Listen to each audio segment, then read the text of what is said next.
Hello viewers, నమస్తే అండి. నా పేరు భూషణ్, మాది విజయనగరం, ఆంధ్రప్రదేశ్ అండి. లో budget 5.1 amplifier and speaker enclosures and drivers, వీటితో ఒక యాంప్లిఫైర్ అసెంబ్లింగ్ చేశామండి. మీకు ఎవరికైనా సరే ఇలాంటి యాంప్లిఫైర్స్ కావాలంటే మమ్మల్ని సంప్రదించండి. అలాగే యాక్టివ్ సబ్వూఫర్స్ ఫర్ ఏవి రిసీవర్స్, సబ్వూఫర్ యాంప్లిఫైర్స్ 2.0 అంటే స్టీరియో యాంప్లిఫైర్స్, 2.1 యాంప్లిఫైర్, 5.1, 5.2, 7.1, 7.2 ఇలా ఏది కావాలన్నా కూడా మేము చేసిస్తామండి. మమ్మల్ని సంప్రదించండి.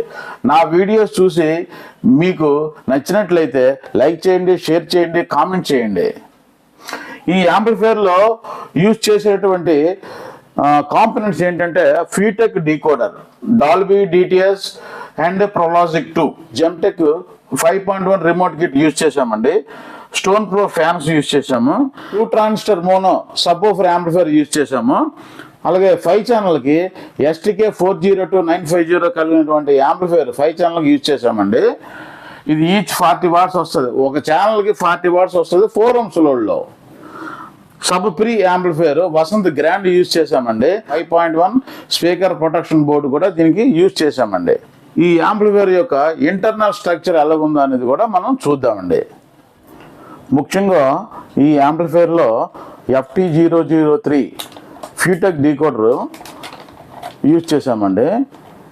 ఇది DTS, Dolby digital, Dolby Pro Logic 2 ఈ 3 ఫార్మాట్స్ కూడా సపోర్ట్ చేస్తుంది.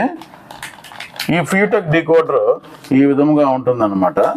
ఇది HDMI ARC అండి, ఇది కోయాక్సియల్ అండి, ఆప్టికల్ అండి. ఈ 3 డిజిటల్ ఇన్పుట్స్ అన్నమాట. ఈ డిజిటల్ ఇన్పుట్స్ ఇచ్చినప్పుడు ఇది ఏం చేస్తుందంటే 5.1 ఎనలాగ్ కింద కన్వర్ట్ చేస్తుంది. డిజిటల్ టు ఎనలాగ్ కన్వర్టర్ అన్నమాట. దీంట్లోంచి 5.1 వస్తుంది. చూడండి, ఇక్కడ మెన్షన్ చేశారు front left, front right, surround left, surround right, centre subwoofer, ground, ఇలాగా 5.1 అవుట్పుట్ మనకు వస్తుంది అనమాట. ఈ 5.1 అవుట్పుట్ని మనము ఇదిగోండి దీంట్లో ఉంది కదా, జెమ్టెక్ రిమోట్ కిట్కి కనెక్షన్ చేసి, ఇదిగోండి ఇది ఇన్పుట్ అనమాట.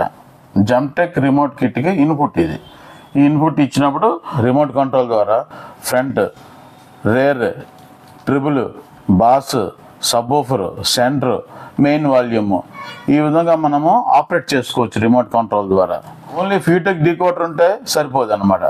దానికి అటాచ్మెంట్గా రిమోట్ కిట్ కూడా మనకి ఉండాలి. ఈ జెమ్టెక్ రిమోట్ కిట్ మనము యూజ్ చేసాం అనమాట. 16:2 డిస్ప్లే అన్నమాట ఇది. దీంట్లోనే USB, బ్లూటూత్, FM ఇవన్నీ కూడా ఉన్నాయండి. ఇది వెర్షన్ 5.0 అండి. ఇది కాస్ట్లీ రిమోట్ కిట్ అండి. దీంట్లో చీపెస్ట్ కూడా ఉన్నాయి, అది నేను యూజ్ చేయలేదండి దీంట్లో. ఇది ఇంకొక యాంప్లిఫైర్ అండి. దీంట్లో USB అండ్ బ్లూటూత్ ఈ ప్యానల్ సపరేట్గా వేయాలి. చూసారు, ఇక్కడ ఉంది USB అండ్ BT ప్యానల్ అనమాట. ఇదే ఈ ప్యానల్ తీసేసి లోపల ఫిట్ చేస్తారనమాట. ఇలాంటి రిమోట్ కిట్ ప్రైస్ తక్కువ ఉంటుంది అనమాట. ఈ యాంప్లిఫైర్లో ఈ విధంగా సపరేట్గా ఇలాంటి ప్యానల్ వేయవలసినటువంటి అవసరం లేదండి. రిమోట్ కంట్రోల్లోనే ఈ విధమైనటువంటి USB అండ్ బ్లూటూత్ ప్యానల్ ఇంటర్నల్గా ఉంటుంది అనమాట ఈ రిమోట్లో. అందువల్ల సపరేట్గా మనము వేయవలసిన అవసరం లేదు. అందుచేత ఈ రిమోట్ కిట్ కాస్ట్ ఎక్కువ. వితౌట్ USB BT అయితే రేట్ తక్కువ. అప్పుడు ఈ ప్యానల్ వేసుకోవాలన్నమాట దీనికి వేసినట్టుగా. ఇది ప్రైస్ తక్కువ, ఇది ప్రైస్ ఎక్కువ. Suppose 2050 each 35 watts at the rate of 4 ohms లోడ్లో ఇది వర్క్ చేస్తుంది కదా. ఏదైనా ఒక ఛానల్ పోయింది అనుకోండి, front left, front right, surround left, surround right, centre, ఈ 5లో ఏ ఒక్క ఛానల్ పోయినా కూడా ఇండివిజువల్గా ఈ ICs తీసి ఇంకోటి వేసుకోవచ్చు అనమాట. కానీ STKలో అలా కాదు. 5 ఛానల్ కూడా ఇంటర్నల్గా ఉంటాయి కాబట్టి ఏ ఒక్క ఛానల్ పోయినా కూడా మొత్తం ఈ STK IC మార్చుకోవాలి. ఈ STK IC కాస్ట్ ఎక్కువ. ఈ 2050 ICs ఇండివిజువల్ ICs కదా, చాలా చీప్ అనమాట. ఈ ఇమీడియట్గా మార్చుకోవచ్చు, వెరీ లో కాస్ట్లో అయిపోతుంది. ఒకవేళ రిపేర్ వచ్చిన ఎడల సంగతి చెప్తున్నాను. దీనికి స్పీకర్ ప్రొటెక్షన్ బోర్డు వేసుకోవడానికి అవ్వదు. ఈ యాంప్లిఫైర్లో ఈ STK యూజ్ చేసాం. దీనికి ఈ స్పీకర్ ప్రొటెక్షన్ బోర్డు వేసుకోవచ్చు అన్నమాట. ఈ స్పీకర్ ప్రొటెక్షన్ బోర్డు చూడండి, స్విచ్ ఆన్ చేస్తున్నాను. స్విచ్ ఆన్ చేయగానే ఇది వెంటనే ఆన్ అవ్వదు, స్పీకర్స్కి సిగ్నల్ ఇవ్వనివ్వదు అనమాట. కొంతసేపు పోయేది ఇక్కడ లైట్ వెలుగుతుంది, చూసారు కదా, ఎల్ఈడి గ్లో అయింది. ఇప్పుడు స్పీకర్స్ అన్నీ కూడా ఆన్లో ఉంటాయి, ఇవన్నీ కూడాను. ఈ స్పీకర్ ప్రొటెక్షన్ బోర్డు ఏంటంటే డిలే సర్క్యూట్ ఉంటుంది దీంట్లో. ఈ డిలే సర్క్యూట్ ద్వారా ఏంటంటే లేట్గా ఆన్ అవుతుంది, ఫ్యాక్టర్ ఆఫ్ సెకండ్స్ అనమాట. ఫ్యాక్టర్ ఆఫ్ సెకండ్స్లో ఆఫ్ అవుతుంది అనమాట. అందువల్ల మనకి టప్పు టుప్పు అని శబ్దం గట్రా రాదు. అదే కాకుండా దీంట్లో మైక్రో కంట్రోల్డ్ ఐసీ ఉంది. దీంట్లో మైక్రో కంట్రోలర్ ఐసీ ఉండడం వల్ల ఏంటంటే డీసీ ప్రొటెక్షన్ కూడా ఉంది. డీసీ ప్రొటెక్షన్ అంటే అర్థం ఏంటంటే ఇప్పుడు ఏదైనా సరే ఈ 2 ట్రాన్సిస్టర్ మోనో కానీ ఎస్టీకే కానీ ఏదైనా ఫెయిల్యూర్ అయింది అనుకోండి, కాలిపోయింది అనుకోండి, అప్పుడు ఏంటవుతుందంటే స్పీకర్ అవుట్పుట్లో, ఇదిగోండి ఇది స్పీకర్ అవుట్పుట్స్, ఇవన్నీ కూడా స్పీకర్కి వెళ్ళేటువంటి కనెక్షన్స్, ఇక్కడ డీసీ వోల్టేజ్ వచ్చేస్తుంది అనమాట. ఇన్పుట్లో 230 volts ఇచ్చినప్పుడు స్టెప్ డౌన్ ట్రాన్స్ఫార్మర్ కాబట్టి 24 volts సెకండరీలో వస్తుంది. దాన్ని మనం డీసీ కింద కన్వర్ట్ చేసి వీటికి ఈ రెండింటికి కూడా వోల్టేజ్ ఇస్తాం. ఇవన్నిటికీ కూడాను ఎంత 24 volts ట్రాన్స్ఫార్మర్ కాబట్టి 24 volts వస్తుంది అనమాట. అయితే అది డీసీలో ఉంటుంది అనమాట. ఎప్పుడైతే ఈ ఛానల్స్లో ఏ ఛానల్ అయినా పోయిన ఎడల, అలాగే సబ్వూఫర్ యాంప్లిఫైయర్ కూడా పోయిన అంటే కాలిపోవడం అనమాట. అప్పుడు ఏంటవుతుందంటే దీంట్లో వచ్చిన డీసీ దీనికి వెళ్తుంది కదా, అది స్పీకర్స్కి వెళ్తుంది అనమాట. ఈ స్పీకర్ సాకెట్కి వెళ్ళిపోద్ది డైరెక్ట్గా. అప్పుడు ఏంటవుద్ది, స్పీకర్స్ కాలిపోతాయి అనమాట. అప్పుడు ఏంటి చేస్తుంది, ఇది రిలేస్ అన్నీ కూడా ఆఫ్ అయిపోతాయి వెళ్ళకుండా. ఈ రెండింటిలో ఏ ఒక్క ఛానల్ డ్యామేజ్ అయినా కూడా వెంటనే ఈ రిలే ఆపేస్తుంది అనమాట, వెళ్ళనీయకుండాను. ఏంటంటే డీసీ ప్రొటెక్షన్ ఉంటుంది కాబట్టి ఆపేస్తుంది. చూడండి, ఇప్పుడు సెట్ ఆన్ చేస్తాను. చూడండి, ఆన్ చేశాను, రెడ్ లైట్ వెలుగు ఆగిపోయింది, ఎల్ఈడి లైట్ ఎమిటింగ్ డయోడ్ ఇప్పుడు ఆన్ అయింది. అంటే ఇప్పుడు స్పీకర్స్కి సిగ్నల్ పెడుతుంది అనమాట. ఎప్పుడైనా సరే డీసీ వోల్టేజ్ ఇక్కడికి వచ్చేసింది అనుకోండి, వెంటనే స్పీకర్స్ కాలిపోతాయి. అందుకేంటంటే ఈ స్పీకర్ ప్రొటెక్షన్లో డీసీ ప్రొటెక్షన్ కూడా ఉంది, డిలే ప్రొటెక్షన్ కూడా ఉంది దీంట్లోనే. అది అందువల్ల స్పీకర్ ప్రొటెక్షన్ వల్ల యూసేజ్ ఇది అనమాట. కానీ ఏంటంటే ఇలాంటి లో వాటేజ్కి వేసుకోవాల్సిన అవసరం లేదండి. కాకపోతే కొంతమంది నాకు కంపల్సరీగా కావాలంటారు కాబట్టి వేస్తాం అనమాట. సబ్వూఫర్కి ఇలాంటి 2 ట్రాన్సిస్టర్ మోనో యాంప్లిఫైర్ నేను యూజ్ చేశానండి. సబ్వూఫర్ యాంప్లిఫైర్కి 100 watt వస్తుంది అనమాట. సబ్ ప్రీ, ఇది కాస్ట్ ఎక్కువ, ఇది కాస్ట్ తక్కువ. ఇది వేయలేదు, ఇదే వేసాను, చూసుకోండి దీంట్లో అదే ఉంది. సబ్ ప్రీ వెరైటీస్లో అంటే సబ్ ఊఫర్ యాంప్లిఫైర్కి దీని ముందు వేసేదాన్ని pre amplifier, sub woofer pre amplifier అంటాం కాబట్టి సబ్ ప్రీ అంటారు. ఇది కోనర్ కంపెనీ సబ్ ప్రీ, ఇది వసంత కంపెనీ సబ్ ప్రీ, ఇది షాన్ కంపెనీ సబ్ ప్రీ, ఇది వెస్టర్న్ కంపెనీ సబ్ ప్రీ, ఇది Maharaja company sub pre. Deck assembling చేసినప్పుడు ఏది సూట్ అయితే అది వేస్తుంటాం అనమాట. కొన్నిటికి ఇది వేస్తాం, కొన్నిటికి ఇది వేస్తాం, కొన్నిటికి ఇది వేస్తాం, కొన్నిటికి ఇది వేస్తాం, కొన్నిటికి ఇది వేస్తాం. అలా వేరియస్ టైప్స్ ఉన్నాయి కాబట్టి ఇంకా చాలా రకాలు ఉన్నాయనుకోండి, ఈ విధంగా వేస్తాం. అయితే ఇది ఏం చేస్తుందంటే ఇది ఒక గేట్ లాంటిది అనమాట. సబ్ ఓఫర్ ఫ్రీక్వెన్సీ ఎంతండి, ఒక మనకు వచ్చే ఈ విధమైనటువంటి మనం అసెంబ్లీ చేసే యాంప్లిఫైర్స్లో 40 Hz నుంచి 120 Hz వరకు మనకి సబ్ ఫ్రీక్వెన్సీ ఉంటుంది. మానవుడు టోటల్గా వినగలిగే ఫ్రీక్వెన్సీ 20 cycles per second అంటే 20 Hz నుంచి 20 kHz అంటే 20,000 cycles per second వరకు మానవుడు వినగలిగే ఫ్రీక్వెన్సీ. దానిలో లో ఫ్రీక్వెన్సీ సబ్ వూఫర్కి వెళ్ళేది 40 cycles per second నుంచి 120 or 160 Hz cycles per second వరకు వెళ్తుంది అనమాట. అందుకు ఇవి వెయ్యాలి. ఇది ఒక గేట్ కీపర్ లాంటిది అనమాట. ఏంటంటే 40 నుంచి 120 or 160 వరకు అలౌ చేస్తుంది. మిగతా frequency, mid frequency and high ఫ్రీక్వెన్సీని రానివ్వదు అనమాట. గేట్ లాగా ఇది ఆపుతుంది, వాటిని ఆపేసి ఓన్లీ లో ఫ్రీక్వెన్సీని మాత్రమే, అంటే సబ్ వూఫర్ కావాల్సినటువంటి ఫ్రీక్వెన్సీని మాత్రమే ఇది అలౌ చేస్తుంది అనమాట. మిగతా ఫ్రీక్వెన్సీని అన్ని కూడా ఆపేస్తుంది, వెళ్ళనివ్వదు. అందుచేత ఈ సబ్ ఫ్రీ అనేది వాడాలి. అంటే లో ఫ్రీక్వెన్సీ డుబ్ డుబ్ శబ్దాలు అన్నీ కూడా దీంట్లో వస్తాయి. మిడ్ ఫ్రీక్వెన్సీ అంటే వాకల్, అంటే మా పాట పాడేవారిది, వైలెన్, ఇంకా కొన్ని స్ట్రింగ్స్ ఉన్నాయి, అవన్నీ కూడా మిడ్ ఫ్రీక్వెన్సీ అంటాం. హై ఫ్రీక్వెన్సీ అంటే మువ్వలు, గజ్జలు, చిక్ చిక్ చిక్లు ఆడేవన్నీ కూడా హై ఫ్రీక్వెన్సీ కింద వస్తాయి. అవన్నీ కూడా దీనికి వచ్చినా కూడా ఇది ఆపేస్తుంది అనమాట. ఆపేసి ఓన్లీ లో ఫ్రీక్వెన్సీ సబ్ ఓఫర్ కావాల్సినటువంటి ఫ్రీక్వెన్సీ మాత్రమే ఈ యాంప్లిఫైర్కి ఇస్తుంది అనమాట. అలాగే ఈ గ్రాండ్ సబ్ ఫ్రీలో ఇది గెయిన్ కంట్రోల్, ఇది ఏమో ఫ్రీక్వెన్సీ కంట్రోల్ రెండు కూడా ఉన్నాయన్నమాట. దీంట్లో ఓన్లీ గెయిన్ కంట్రోలే ఉంది. అలాగే దీంట్లో కూడా ఓన్లీ గెయిన్ కంట్రోలే ఉంది. దీంట్లో మళ్ళీ ఫ్రీక్వెన్సీ అండ్ గెయిన్ కంట్రోల్ రెండు కూడా ఉన్నాయి. దీంట్లో కూడా అలాగే ఉన్నాయి. ఎస్టీ యాంప్లిఫైర్కి సబ్ ఊఫర్ యాంప్లిఫైర్కి ఇచ్చినటువంటి ఈ హీట్ సింక్ బ్యాక్ సైడ్ ఉన్నదాన్ని హీట్ సింక్ అంటాం అనమాట. ఇది సఫిషియెంట్ కాదండి, ఇంకా ఎక్కువ లీవ్స్ కలిగినటువంటి హీట్ సింక్ వేయాలి కాబట్టి దీనికంట ఈ ఎస్టీకే చాలా ఓవర్ హీట్ ఎక్కుతుందండి, చాలా హీట్ ఎక్కువ వస్తుంది, ప్రొడ్యూస్ చేస్తుంది. ఇది కూడా అంతే, ఇది సబ్ ఊఫర్ యాంప్లిఫైర్ కాబట్టి ఇది కూడా హీట్ ఎక్కువ ప్రొడ్యూస్ చేస్తుంది, కానీ ఇది అంత హీట్ ప్రొడ్యూస్ చేయదు. అందువల్ల దీనికి హీట్ సింక్ వేయడం అవసరం లేదు. ఈ రెండింటికి కూడా ఇలాంటి పెద్ద హీట్ సింక్ ఒకటి తీసుకొని వేయాలన్నమాట. అందుకు ఇది కూడా ఒక ఎక్స్టర్నల్గా కొంచెం ఎక్స్ట్రా ఖర్చు అవుతుంది అనమాట.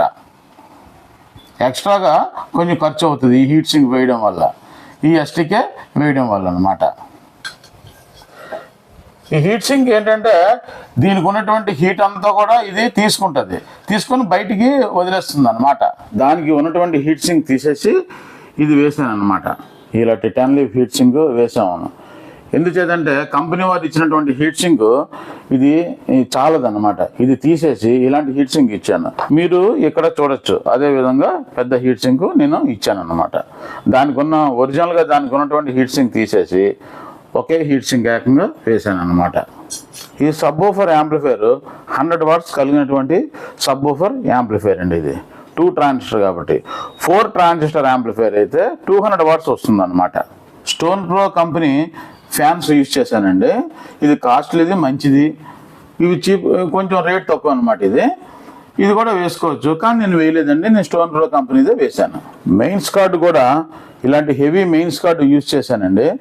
ఇలాంటి చీప్ క్వాలిటీ మెయిన్స్ కార్డు నేను యూజ్ చేయలేదు. ఇది కూడా యూజ్ చేయొచ్చు, తక్కువ రేట్ తక్కువలో కావాలంటే మరి తగ్గించేయాలి, కానీ నేను అలా చేయలేదు.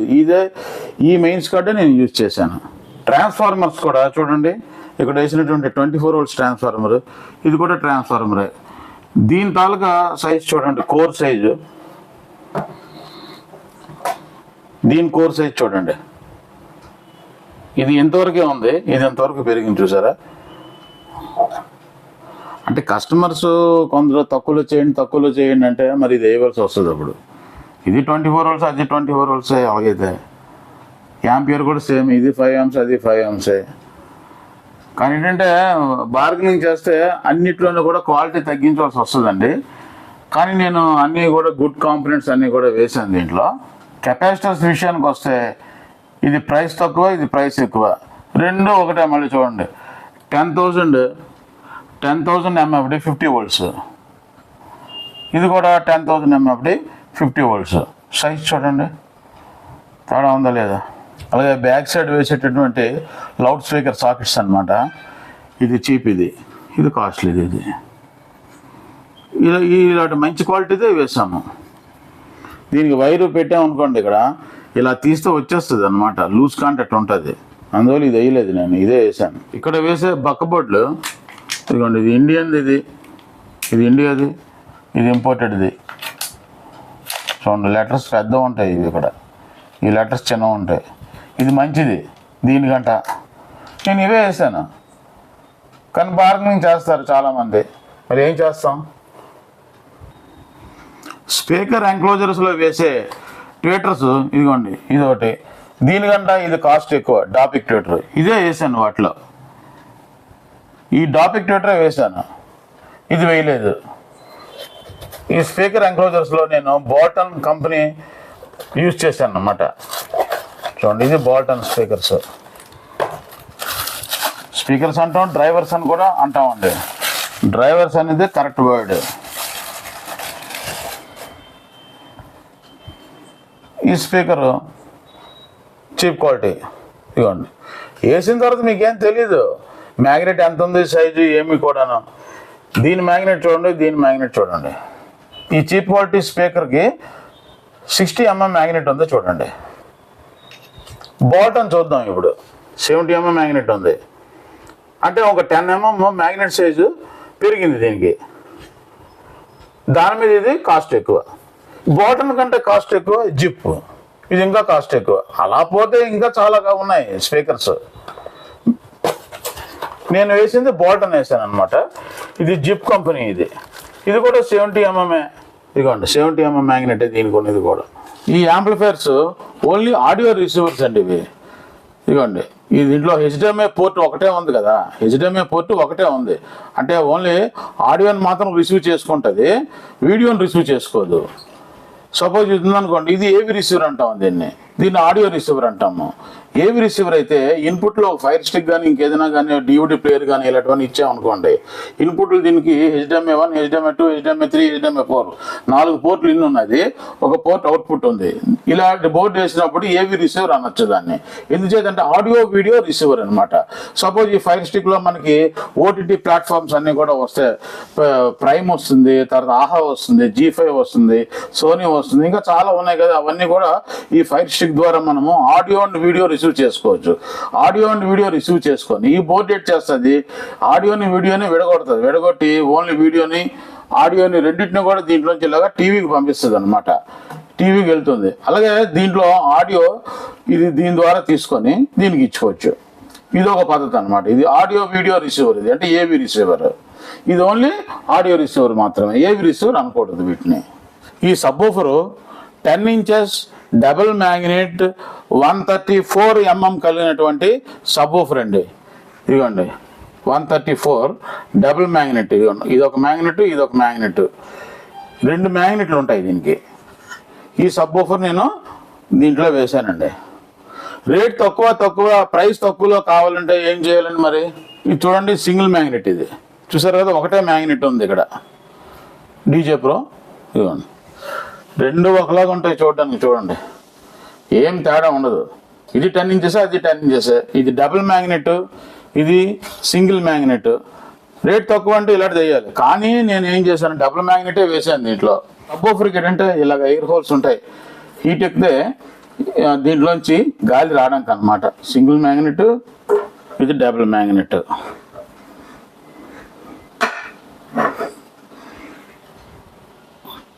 మ్యాగ్నెట్ చూసారా అంత డిఫరెన్స్ ఉందో. ఇలాగా ప్రైస్ విషయంలోని క్వాలిటీ విషయంలోని చాలా వేరియేషన్స్ ఉన్నాయండి.